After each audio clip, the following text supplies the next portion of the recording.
Okay, so in a simple hydraulic press, we are using Pascal's law. Pascal said that pressure equals force over area everywhere, no matter where you press it.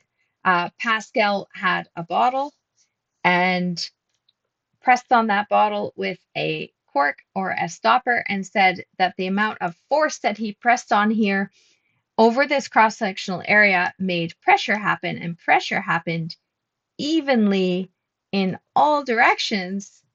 And Pascal noticed that that made a force happen everywhere. For example, at the bottom, there's a bigger area and it made a larger force over that cross-sectional area. Um, and over this smaller cross-sectional area, there is the same pressure, smaller force over smaller area, larger force over larger area equals the same P. P1, P2, P1 equals P2 equals pressure is the same everywhere, is what Pascal said. And it's Pascal that governs everything.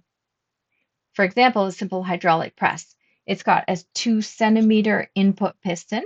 It's going to travel a distance of 1 centimeter. So 2 centimeter piston, and it's going to travel a distance of 1 centimeter is distance D1, and this is area A1. When 100 Newton load is applied, so we are going to apply a load of 100 newtons, which is a kilogram meter per second squared. That's F1.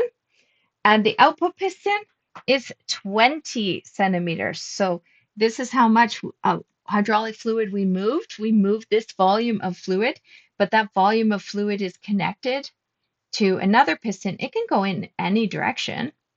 I can make it like a piston like this if I wanted to. And it has to displace the same volume though. This is A2 and this is distance 2, and this has to be the same volume. So that's our thing. That's our compromise, is that conservation of volume has to happen. So V1, I like drawing V's like this, and V2. V1 must equal V2. So I just kind of drew the scenario that we have here. So the output piston is 20 centimeters squared. So find the output force. Well, I would always approach these problems as saying, okay, well, the pressure is the same everywhere. P1 equals P everywhere equals P2. So I'd say P1 equals P2, and I know that P equals force over area. Therefore, F1 equals F1 over A1 equals F2 over A2. Or I could rearrange that into the force ratio or the stroke ratio, etc. Here it is rearranged as the stroke ratio, but I would do it from common sense, from pressure. Pressure is the same everywhere. What does Pascal say? Pascal says pressure is the same everywhere.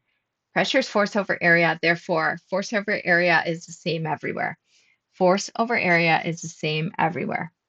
Then you can go rearranging into stroke ratios and things like that, but you have the danger if you go straight to stroke ratio, piston ratio, all of that. You have the danger of just memorizing equations when I'd rather you memorize a concept. And the concept is that pressure is the same everywhere. And that's a concept that will get you through any math. So I can then substitute in the values and calculate the output force, because force 2 is what I want. I know area 2, area 1, and force 1. So I substituted in and I can find force 2. Find the output piston distance traveled. Well, we also know that the ratio between area 1 and area 2 is the same. So what that comes from is conservation of velocity. So I have the equation right here. V1 equals V2. And from first principles, because I don't like memorizing this piston ratio to area ratio, I would do it from first principles and I would say, well, I know that volume has to be conserved. And I know volume is area times displacement. So I would say, therefore, A1 displacement 1 equals A2 displacement 2.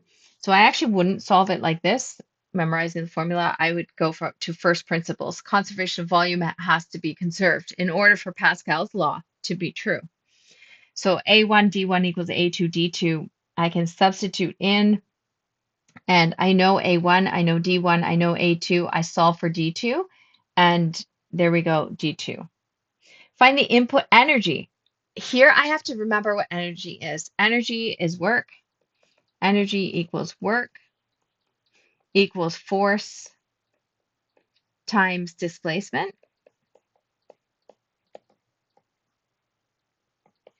And so force, we know, displacement, we know, right? Um, and it's asking for input energy, so I'll use F1 and D1. So there we go, F1 and D1. It with its proper base SI units becomes centimeters cross out, and I get newtons times meter, 1 Newton meter. And the last question is saying, what is the output energy? Well, I would just say conservation of energy. Due to conservation of energy, E in equals E out. Or you can go F2 D2 equals, and then you can calculate it. But it's really better to recognize that energy in equals energy out because of the first law of thermodynamics. Therefore, E out must equal what E in was, which is 1 Newton meter. So that's an example of some applications of the um, conservation of energy, Pascal's law applied to a simple hydraulic press.